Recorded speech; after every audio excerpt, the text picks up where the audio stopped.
এই অঙ্কটা কত সহজে করা যায়। দেখেন প্রত্যেকটা পদে একটা করে রো বাড়ছে আর ওই রোয়ে একটা করে ডট বাড়ছে।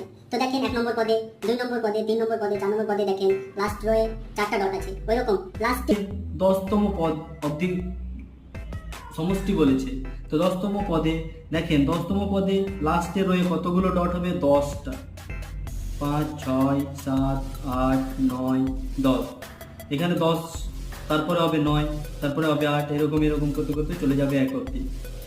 সবগুলোকে যোগ করলে আমাদের উত্তর বেরিয়ে আসবে। তো এই যোগটা করতে গেলে কি, n সংখ্যক স্বাভাবিক সংখ্যার যোগের সূত্র আমরা তো জানি, n × n + 1/2। এই সূত্রটা অ্যাপ্লাই করলে আমরা 10 সংখ্যক পদের যোগ করব। 10 × 10 + 1/2 সমান 10 × 11/2, 5 5 11 55। এই 55টাই অ্যান্সার।